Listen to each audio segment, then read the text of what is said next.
The train arrived exactly at 2:13 a.m. The station was completely empty. No workers, no passengers, no sound except the cold wind moving through the tracks. I checked my phone again. No signal. I had missed the last train home hours ago. At least, that's what the station guard told me before leaving. But somehow, another train had arrived. The doors slowly opened with a metallic screech. I stood there for a moment, confused. Every light inside the train flickered softly. The entire thing looked old. Much older than the modern trains that normally pass through the city.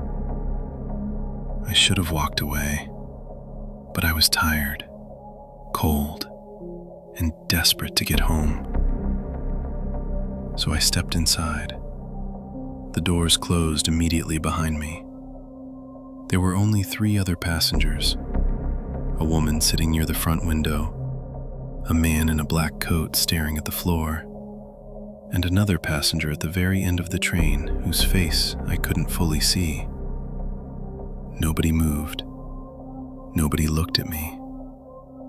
The train started moving slowly into the darkness. At first, everything felt normal, just uncomfortable silence. The lights flickered every few seconds, making the train feel even more unsettling. Then I noticed something strange. The train map above the door was blank. No station names, no route, nothing. I pulled out my phone again. Still no signal.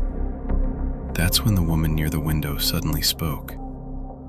"You shouldn't be here." Her voice was quiet, almost emotionless. I looked at her nervously. "What do you mean?" She slowly turned her head toward me. Her eyes looked tired, pale, almost lifeless. "This train doesn't stop for the living." A cold feeling moved through my chest. I laughed nervously, thinking she was joking, but nobody else laughed. The man in the black coat slowly lifted his head and stared directly at me. "You need to leave before the next stop." The train suddenly shook violently. The lights went out for 2 seconds. When they came back on, the passenger sitting at the end of the train was suddenly much closer. I froze. I was sure that person had been sitting far away only seconds ago.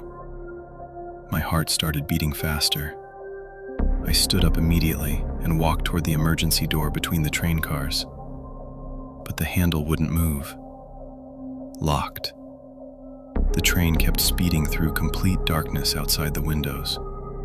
No buildings, no city lights, nothing. Just blackness. Then the speaker above my head crackled loudly. "Next stop, Hollow Creek."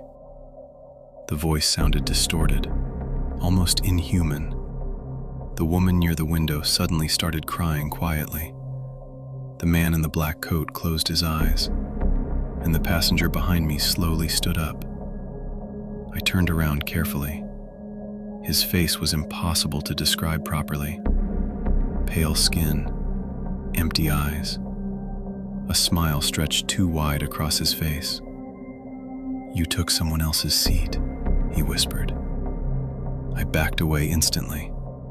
"What are you talking about?" He tilted his head slowly. The last passenger was supposed to stay. The train lights began flickering faster. Then suddenly, every window around me showed something horrifying. People. Dozens of people standing outside in complete darkness, watching the train pass. None of them moved. None of them blinked. I started pounding on the doors, screaming for help, but the train only moved faster. The speaker crackled again. "Final stop." The train began slowing down. Outside the window was an old station covered in fog. The sign hanging above the platform read, "Hollow Creek." The doors slowly opened. Cold air filled the train immediately. The smiling passenger pointed toward the platform. "Get out." I didn't wait another second. I ran. The moment my feet touched the platform, the train doors slammed shut behind me. And within seconds, the train disappeared back into the darkness, gone completely. I stood there breathing heavily in the freezing cold. Then I noticed something that made my blood run cold. The station looked abandoned. Old newspapers covered the floor. Dust covered the benches. And hanging near the broken ticket booth was a faded newspaper clipping. I walked closer slowly. The headline read, "Late night train crash kills all passengers, 1987. Below the headline was a blurry photo of the crashed train. The same train. And standing near one of the broken windows was the smiling man I had just seen, still staring directly at the camera.